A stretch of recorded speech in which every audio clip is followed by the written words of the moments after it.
누가복음 11장 29절부터 32절까지 합독하시겠습니다. 누가복음 11장 29절로 32절까지 다 같이 합독하시겠습니다. 시작. 무리가 모였을 때에 예수께서 말씀하시되 이 세대는 악한 세대라. 표적을 구하되 요나의 표적 밖에는 보일 표적이 없나니 요나가 니느웨 사람들에게 표적이 됨과 같이 인자도 이 세대에 그러하리라. 심판때에 남방 여왕이 일어나 이 세대 사람을 정죄하리니 이는 그가 솔로몬의 지혜로운 말을 들으려고 땅끝에서 왔음이니와 솔로몬보다 더 큰 이가 여기 있으며 심판때에 니느웨 사람들이 일어나 이 세대 사람을 정죄하리니 이는 그들이 요나의 전도를 듣고 회개하였음이니와 요나보다 더 큰 이가 여기 있느니라. 아멘. 오늘 말씀 제목 같이 한번 읽겠습니다. 인자도 사흘을 땅속에 있으리라. 예. 하나님은 유일한 주가 되십니다. 그가 모든 만물을 다 지으시고 그 만물을 또 주관하고 계십니다. 성경에서 우리에게 알려주는 것이 바로 그것입니다.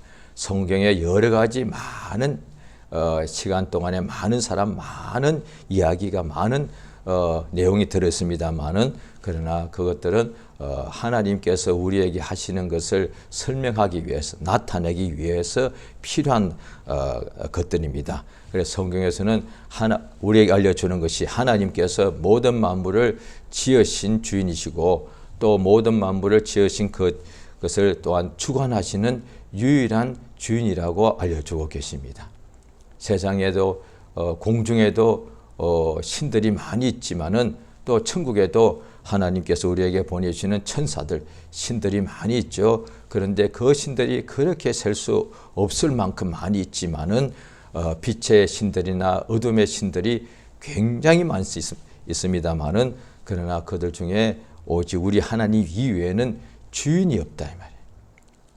그래서 성경에도 보면은 하나님을 온전히 알지 못할 때는 구약 때도 보면은 천사가 나타날 때 주라고 하기도 하고 또 어떤 사람이 그때는 종과 주인의 관계가 있었으니까 사람을 보고 주인이다 그러기도 하고 또 그랬다 이 말이에요. 그런데 그것은 진정한 주인이 아니고 이 세상에 있을 동안에 하나의 비유와 같은 것이고 하나님만이 유일한 단 한 분밖에 없는 주인이 둘이 아니다. 예수께서도 사람들에게 말씀을 가르치실 때에 하나님과 재물을 두 주인을 섬길 수 없다 하시지 않으셨습니까? 그러니까 동시에 두 주인을 섬길 수는 없다.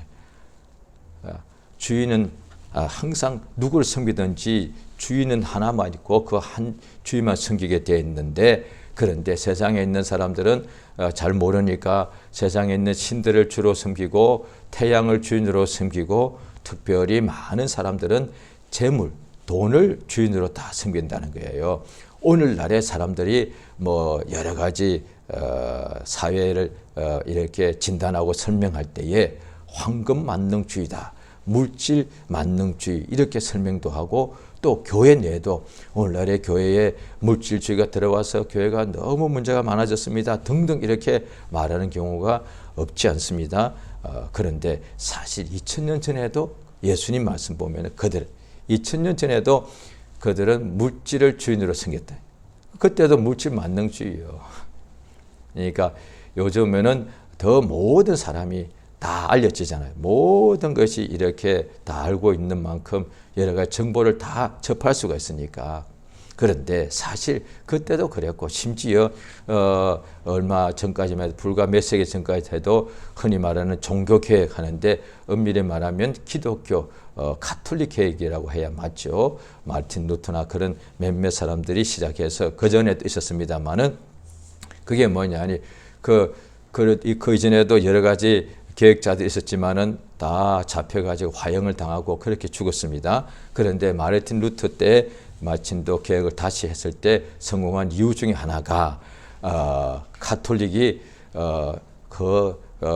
로마에 있는 베드로 성당을 지을 때 너무 엄청나게 지으니까 그 자금이 엄청나게 들어가니까 도무지 그 돈을 다 충당할 수가 없으니까 그래서 부자들 보고 돈을 많이 헌금을 많이 하면은 죄를 용서한다. 면죄부. 그걸 이렇게 팔지 않았습니까? 그게 가장 크게 종교개혁하게 된 그 중에 이유 중에 하나다 이 말이에요. 그러니까 그때도 마찬가지 아니에요. 물질 만능이다 말이에요. 물질 만능이다. 지금만 그런 게 아니다. 항상 사람들은 재물을 주인으로 섬기다 이 말이에요. 그런데 하나님께서 알려주시는 것은 재물은 우리가 주인이 될 수가 없다는 거예요. 오직 하나님만이 유일한 주인이신데 그가 모든 만물을 주관하고 계십니다. 그래서 사람들이 어떤 때는 믿는 중에도 겁이 날 때가 많죠. 하늘에 일기가 얘가 바뀌고 뭐 천재지변이 일어난다 소문이 들리고 하면은 막 겁이 나죠. 비가 안 와도 왜 가뭄이 들면은 농작물이 안 되니까 굶어 죽게 되니까 겁을 내고 비가 또 너무 많이 와도 홍수가 나면 또 사람이 죽게 될 수 있으니까 겁을 내고 항상 그러더라고요. 그런데 성경 보면 우리 하나님께서 이 만물을 주관하고 계신다는 거예요. 특별히 구약 성경에도 보면은 구약에는 다른 유대인과 바로 옆 동네 나라가 있었으니까 그 나라의 국경을 지나면 바로 사방으로 다 이방인의 국가가 있었단 말이에요. 그런데 이방 국가들과 유대인들이 같이 유대 국가 이스라엘이 있었는데 이스라엘 사람들은 비가 안 올 때, 비가 많이 올 때 등등 하나님께 기도하고 똑같이 옆 나라에서도 바알이여 바알이여 부르실 거란 말이에요. 비가 안 올 때는. 그런데 바알이여 부를 때는 응답이 없는데 바로 옆에 같은 크게 보면 같은 지역이니까 유대인들이 이스라엘 사람들이 하나님께 나아가 간절히 가뭄이 들을 때 기도하면 응답이 되더라고요. 그러니까 성경 그게 나와 있는 거예요. 그러니까 구약 이야기가 참 재미난 것 같지만은 유대인들인데 그들이 천지 만물도 살아갈 때에 문제가 발생하더라는 거예요. 하나님께서 알아서 해주시는 것이면 기도할 게 없죠. 이 세상은 비가 오기도 하고 비가 안 오기도 하고 바람이 불기도 하고 하나님께서 그렇게 일어성신을 만드셨으니까. 그런데 어떤 날은 비가 안 올 때는 비가 안 와도 괜찮다고요. 그런데 비가 길게 안 오면 안 되는 거죠. 비가 항상 오면 어떻게 되겠어요? 홍수 나지 않습니까? 비가 또 항상 와도 안 되고 항상 비가 안 와도 안 되고 올 때 와야 되고 비가 그칠 때 그쳐야 되고 근데 그럴 때 항상 하나님께 기도했더니 응답이 된 것이 그것이 구약에 보면은 그들이 농사 지을 때 목축을 할 때 양을 기를 때 등등 필요한 것이 기도고 비고 양치고 동풍이 불고 또 서풍이 불어야 될 때 기도하니까 응답이 되더라고요. 그러니까 이제 신약 시대는 그게 없어졌는 거 아니에요. 여전히 믿는 사람들이 그런 간증 많이 들었습니다. 불과 그렇게 오래 전도 아닌데 어떤 사람이 주일날에 예배를 드리고 있는데 당연히 그가 하는 공장은 주일날은 다 쉬고 있죠. 그런데 주일날 예배를 다 드렸는데 급하게 전화가 온 거예요. 저 바로 옆에 있었기 때문에 들었습니다. 공장에 불이 났다는 거예요. 그 공장에 가서 예배 드린 적이 있거든요. 굉장히 그래도 상당히 큰 공장인데 직원이 제법 되는데 그 주변에 전부 다 공단이 돼서 공장들이 여러 수십 개가 다 이렇게 붙어 있단 말이에요. 불이 났다는 거예요. 그래서 놀라서 갔더니 가면서 계속 기도했다는 거예요. 했더니 기가 막 그 후에 저도 가본 적이 있습니다. 기가 막히게. 이를테면 공장이 저쪽에서부터 불이 붙어가지고 바람이 이쪽으로 부니까 우리 공장은 이쪽에 있는데 공장이 하나씩 불이 타서 전부 다 불태우고 다가오는 거예요. 그래서 이를테면 5개가 다 불탔는데 바람 방향이 이쪽으로 오니까 우리 공장 쪽으로 오니까 그럼 여기서 막 기도하고 있었는데 바로 옆 공장까지 타고 바람이 반대 방향으로 딱 바뀌어가지고 가봤더니 이 공장 하나도 안 탔어. 옆 공장까지 다 탔어. 그러니까 그게 불 끌어오는 그 소방관들이 어떻게 여기는 안 탔지? 어떻게 여기는 안 탔지? 그런 일들이 굉장히 많다. 제일 좋은 것은 불이 아예 안 났어야죠. 그런데 불이 났는데 그때 막 기도하더라고요. 왜? 하나님께 내가 예배를 드렸고 11조를 내가 그치자. 내가 하나님께 그걸 내가 이렇게 잃어버리지 않았고 항상 했다.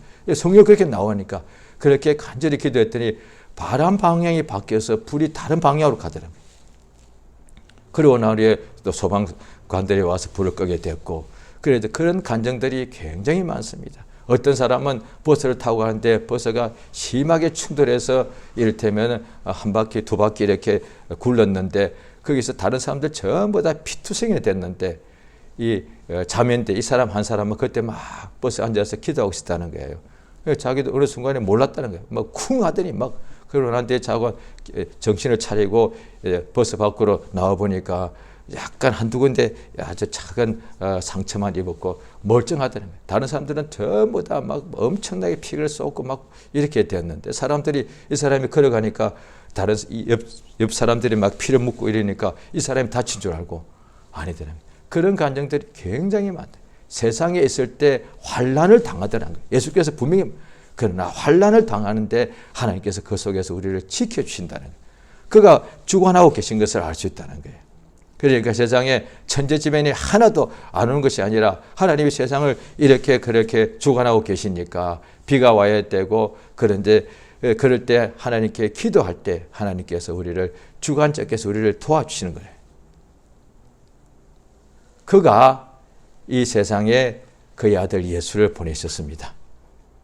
그 예수님을 이제 하나님께서 하나님 아버지가 그 아들 예수를 보내셨는데 그 예수를 성령으로 사람들이 알게 되면은 그가 누구냐?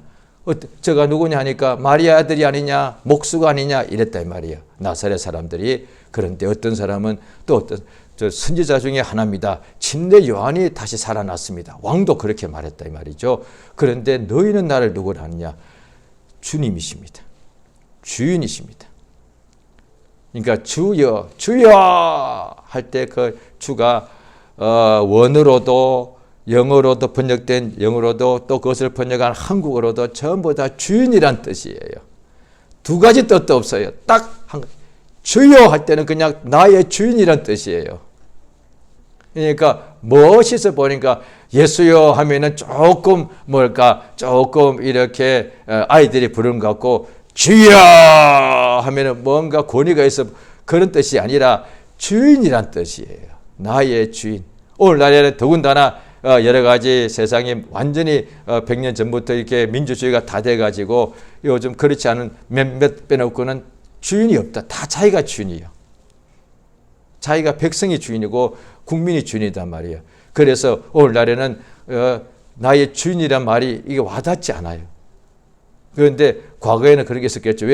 왜 태어나면 자기가 주인이든지 종이든지 그렇게 태어났으니까. 그러니까 주인이 누군지 얼마나 자기가 주인으로 태어나면은 어린 애도 아버지가 주인이면 자기도 그 상속자니까 자기보다 나이가 훨씬 많은 아버지고 노인 보고도 그 사람이 자기 집에 종이면은 자기가 주인의 아들이면 종 보고 노인이 자기보다 힘도 세고 지혜도 월등히 많은데도 시킨다는 거예요.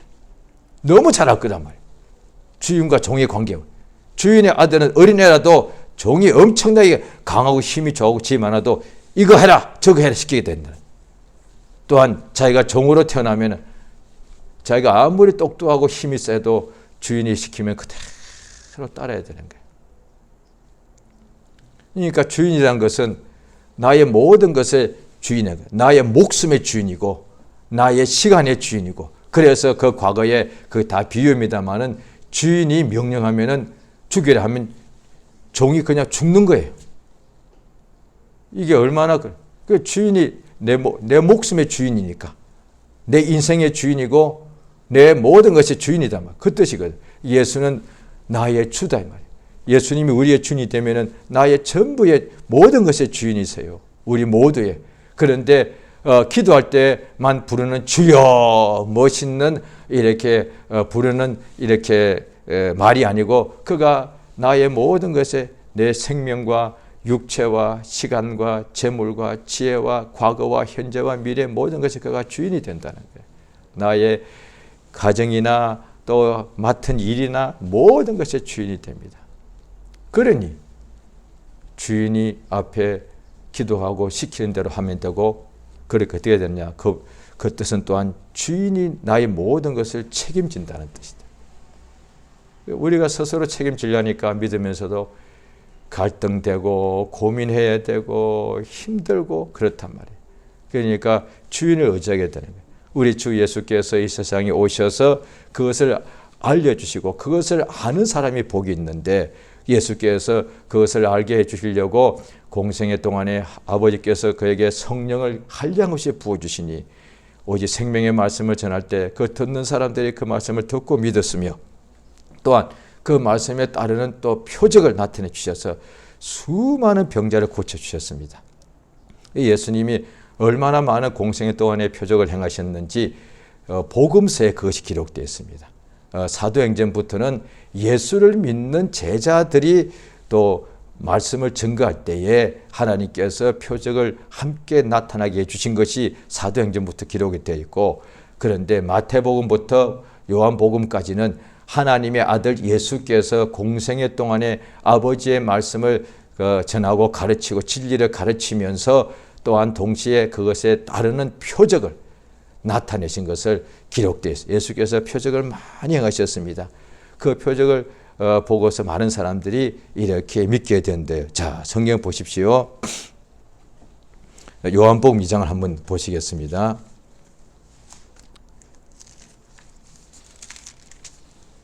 요한복음 2장 자 23절입니다. 예수께서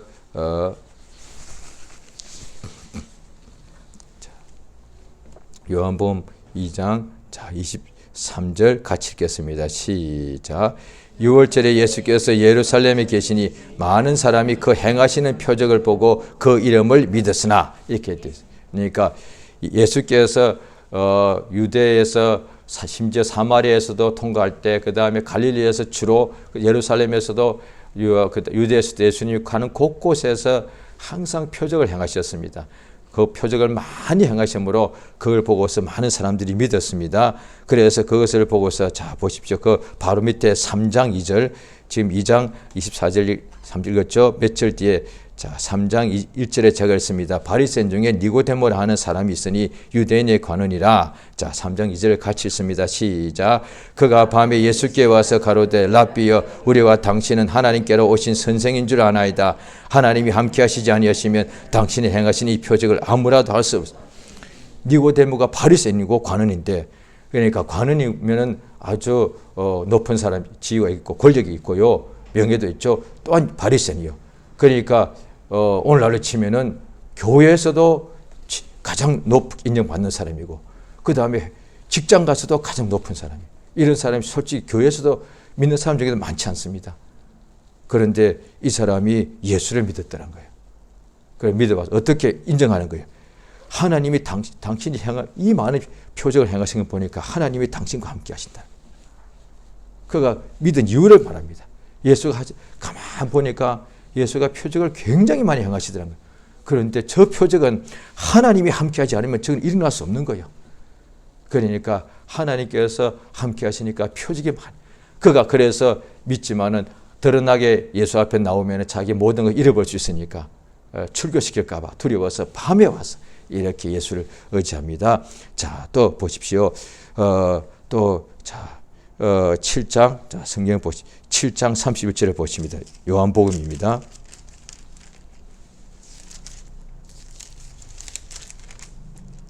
요한복음 7장 자 31절 같이 읽겠습니다. 시작. 무리 중에 많은 사람이 예수를 믿고 말하되 그리스도께서 오실지라도 그 행하실 표적이 이 사람의 행악보다 더 많으랴. 그러니까 그들이 다 인정했다니까. 바리새인 중에 한 니고데모라는 사람, 그 다음에 유대 백성들이 수없이 예수님이 하신 표적이 너무 많고요. 그 요한복음 맨 뒤 20장에 보면은 21장이 끝입니다. 20장에 보면은 이 외에도 이 성경책에 기록되지 아니한 표적을 많이 행하셨는데 그걸 다 기록하면 이 성경책을 세상에 둘 수가 없단 말이에요. 예수님 행하신 표적이 너무 많아요. 그걸 적어놓은 것이 복음서인데 이 외에도 표적이 너무 많아요. 그런데 이것만 기록한 이유가 있다는 거예요. 자, 성경 한번 보십니다. 요한복음 자 20장을 보시겠습니다.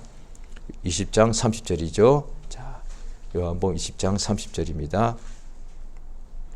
자, 같이 시작. 예수께서 제자들 앞에서 이 책에 기록되지 아니한 다른 표적도 많이 행하셨으나 31절 오직 이것을 기록하면 너희로 예수께서 하나님의 아들 그리스도심을 믿게 하려 함이요 또 너희로 믿고 그 이름을 힘입어 생명을 얻게 하려 함이라.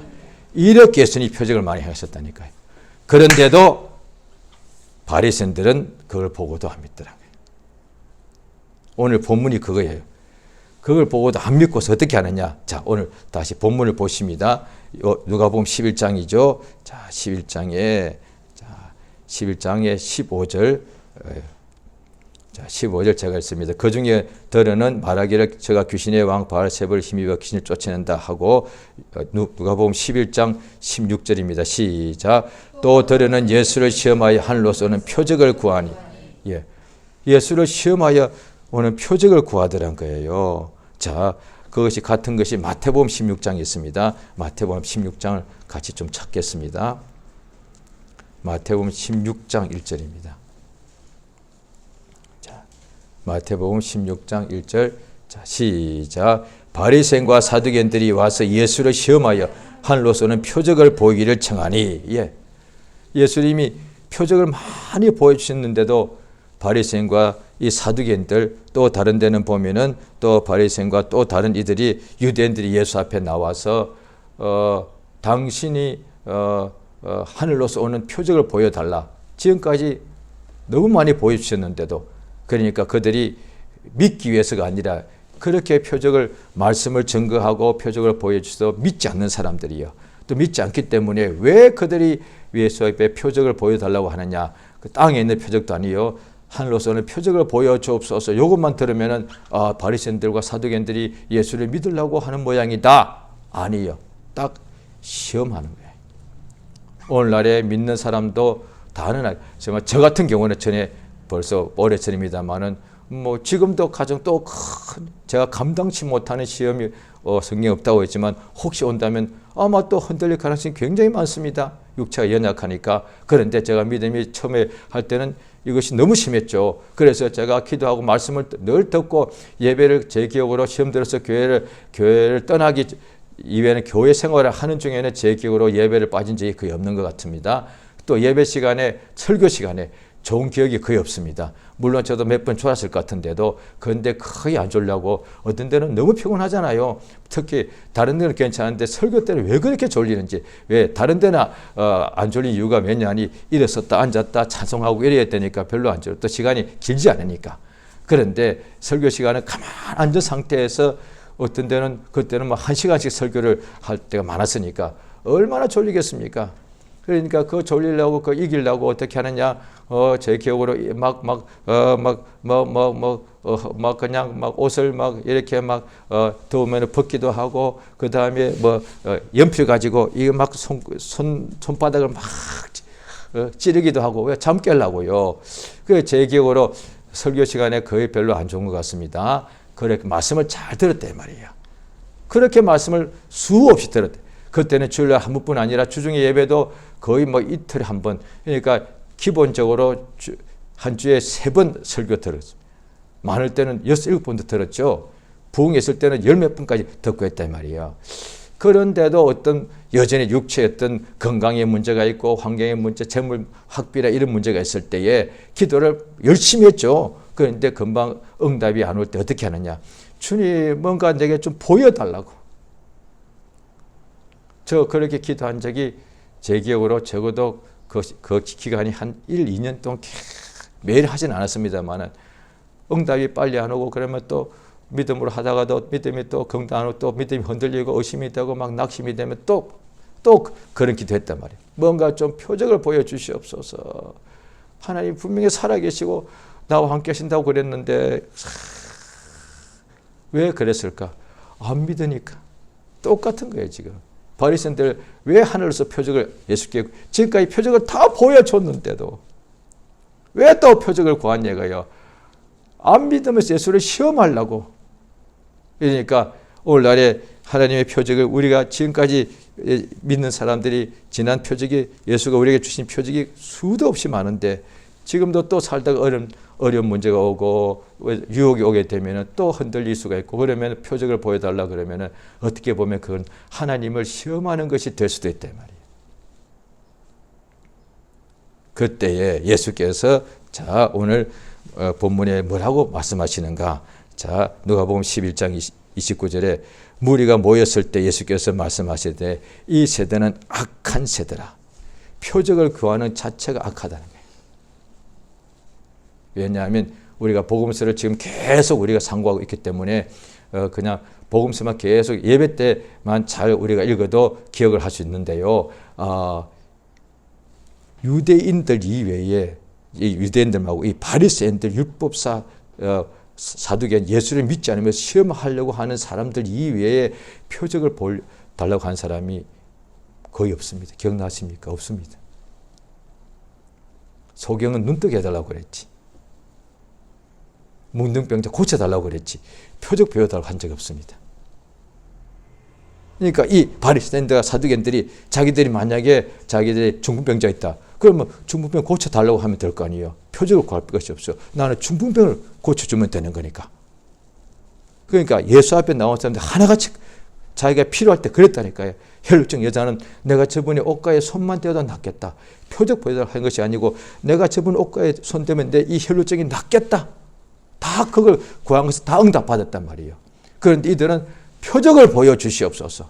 예수께서 참 악하다는 거예요. 악하다.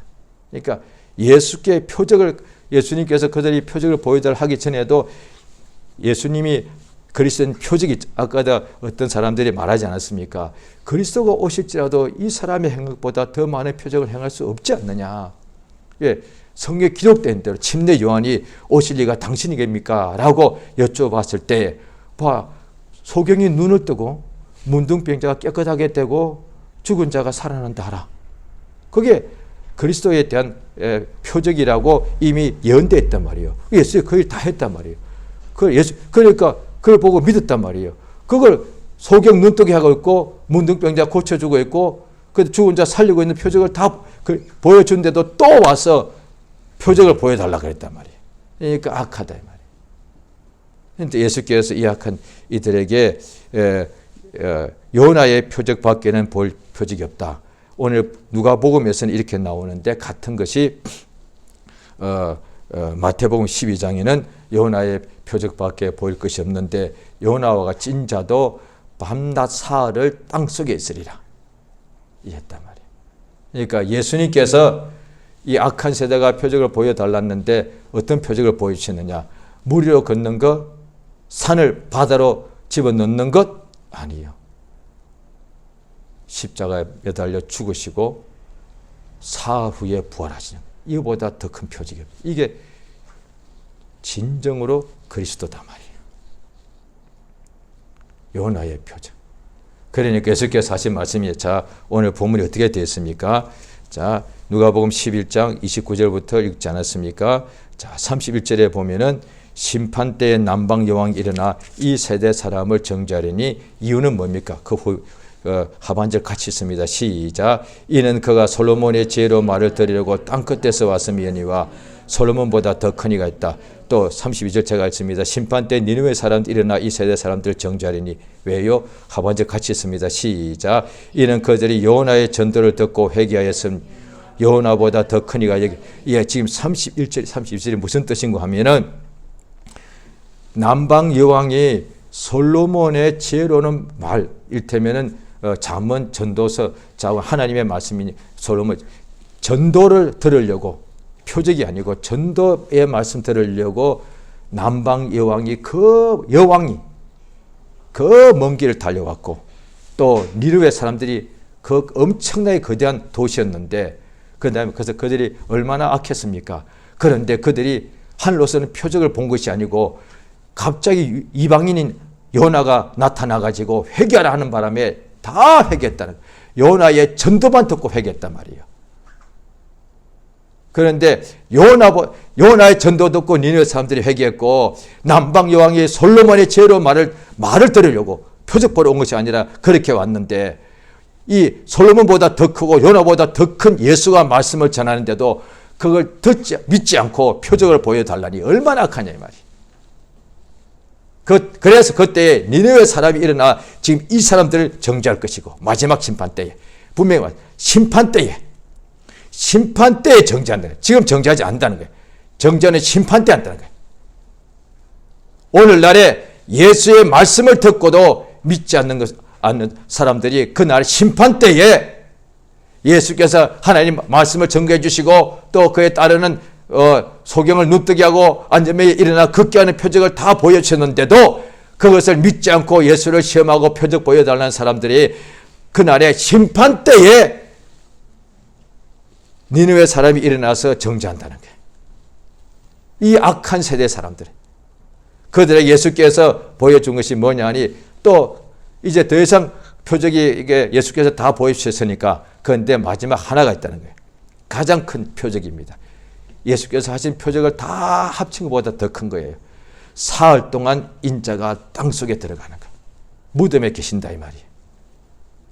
이게 없으면 우리는 멸망당한다. 예수가 그리스도인 것이 죽은 지 제3일에 부활하신 거다 말이에요. 그가 분명히 하나님의 아들이 분명하고 우리 위하여 대속물로 죽으신 게 분명하고 그가 이제 제3일에 부활하셔서 하늘로 올리우사 하늘 보좌에 앉아 계신 것이 분명하다 이 말이야.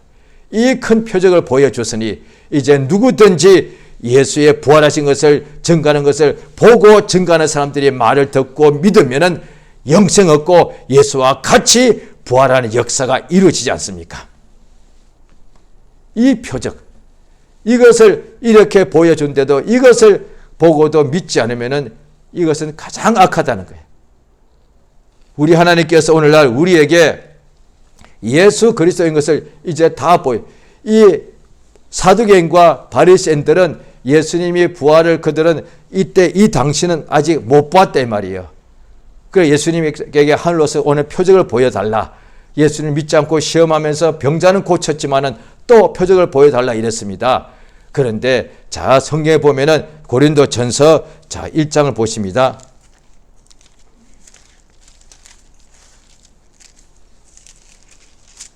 고린도전서 1장 22절입니다. 22절 같이 읽겠습니다. 시작. 유대인은 표적을 구하고 헬라인은 지혜를 구하나 찾으나 그 다음에 23절 우리는 시작. 우리는 십자가에 못 박힌 그리스도를 전하니 유대인에게는 끓이는 것이요 이방인에게는 미련한 것이로되 24절 오직 부르심을 입은 자들에게는 유대인이나 헬라인이나 그리스도는 하나님의 능력이요 하나님의 지혜는 이것입니다.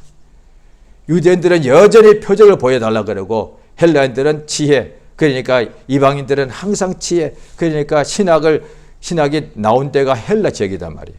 뭔가 인간의 머리로 이해해 보겠다고 오늘날에 믿는 사람들도 자기 지혜 가지고 뭐 성경을 해석해 보겠다고. 그런데 우리는 예수가 십자가에 못 박히고 죽으시고 제3일에 부활하신 이것을 우리는 믿고 전한단 말이에요. 그러니까 하늘로서 오는 표적, 이제 예수의 피에 흘려 죽으시고 부활한 것을 믿는 사람들이 여전히 또 무슨 표적을 보여주시옵소서. 그 다음에 내가 셋째 하늘에 갔다 왔다. 그 다음에 누가 물 위로 걸었다. 나는 매일마다 꿈을 꿀 때마다 이상한 꿈들을 신령한 꿈을 꾼다. 나는 저 사람의 미래가 다 보인다. 이런 식이단 말이에요. 여전히 뭔가 표적을 보여달라는 거야. 남 못 보는 걸 보게 되고 남이 모르는 것을 내가 지혜를 더 성경을 내가 남보다 더 많이 깨닫게 되면은 나는 신령하고 특별한 사람 같더란 거예요. 그러나 그렇게 표적을 또 구하고 또 지혜를 또 찾는 까닭이 뭐냐? 예수가 십자가에 못 박혀 죽으시고 제3일에 부활하신 것을 이것은 그다지 크지 않은 거예요. 이게 이보다 더 큰 표적이 없는데 예수가 제3일에 부활하신 거예요. 부활하시기 때문에 우리도 부활이 있고 예수가 부활하셨기 때문에 그가 하나님 아들이 분명하고 예수가 부활하셨기 때문에 우리의 모든 죄가 용서받은 것을 사함받는 것을 확실하게 되었는데 아무리 하늘로서 지금도 표적을 본다 할지라도 예수의 피를 믿지 않으면 멸망당하고요. 아무리 지혜가 많아서 승구약을 다 혼자서 통달한다 할지라도 예수가 제3일에 부활한 것을 믿지 않으면 멸망당합니다.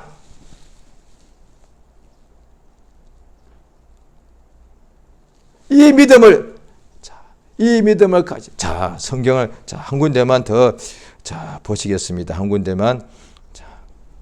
12장. 요한복음 12장.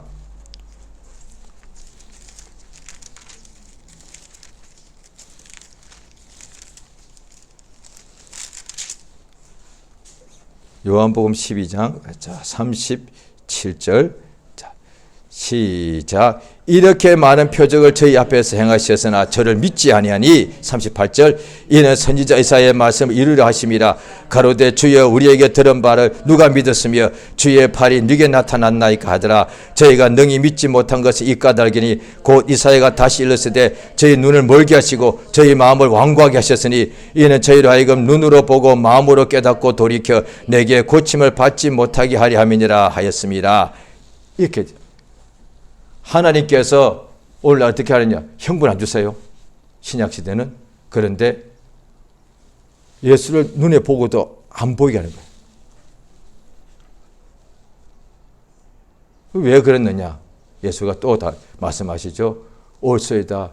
이렇게 된 아버지 뜻입니다. 지혜롭고 슬기는 자들에게 숨겨버려. 예수가 바로 눈앞에서 병자를 고치고 소경을 눈뜨게 하고 있는데도 안 믿는 거예요. 바리새인들은 그랬으니까. 한번 매일같이 문둥병자 고침받고 죽은 자 살아나고 앉은 병이 일어나 걷게 되고 38년 된 병자 온갖 병자들이 다 고침받는 거 매일 보고서도 안 믿는 거예요. 그게 어떻게 가능하냐? 실제로 안 믿었다니까. 그 다음에 안 믿을 뿐 아니라 저를 어떻게 죽일까 했다니까. 그러니까 그 마음이 완악하다는 거예요. 오늘날에 이제 예수가 십자가에 피 흘려 죽고 부활하신 것을 이제 믿는 것은 오직 성령의 역사다. 하나님께서 오늘날 우리에게 믿는 자가 되어라. 믿지 않으니까 의심하고 어떤 표적을 보여줘도 의심하고 시험하고 이렇게 된다는 말이에요. 오늘날에 믿는 사람들마저도 믿는 자가 되면은 더 주의 말씀을 듣고 믿고 의지하면 더 역사와 말씀이 이루어지는 하나님께서 응답을 주시는 역사가 나타나는데 말씀을 듣고도 믿지 않고 표적을 보고도 믿지 않으면서 자꾸 뭔가 또 표적을 더 주시옵소서 이렇게 할 수 있단 말이에요. 성경을 더 배워야 되겠습니다. 성경을 많이 배웠는데도 믿음이 안 생기면 더 배워도 믿음 안 생기고 오히려 더 교만하고 더 의심하게 돼요. 헬라한테는 지혜를 구한다 이 말이에요. 우리를 불쌍히 여기셔서 성령이 하시는 역사, 주여 나로 이 악한 세대인데 나도 솔직히 거기에 속해져 있는 인간인데 나를 불쌍히 여기셔서 참 악하다는 거야. 예수님 말씀. 왜 다른 사람 말할 것은 나도 악하다는 말이에요. 이렇게 부활한 것을 믿으면서도 또 지금 어떤 문제가 터지면 표적 보여달라고 한다는 거예요. 얼마나 악한 얘기예요. 바리새인만 이야기할 게 아니에요. 지금 나도 그럴 수가 있단 말이에요. 우리 자신도 예수가 부활한 것을 표적을 이미 다 봤다. 우리는 본 사람들의 증거를 믿고 있으니까 그걸 확실히 믿고 매 해마다 부활절을 기념하면서 예수의 부활을 막 찬송하면서도 그보다 더 큰 표적이 없는데 그걸 우리는 보고 믿는 사람들이란 말이에요. 그러면서도 지금 어떤 문제가 오면 또 힘들어 의심하고 낙심하고 또 무슨 표적을 보여달라고 한단 말이에요. 얼마나 악한 얘기야.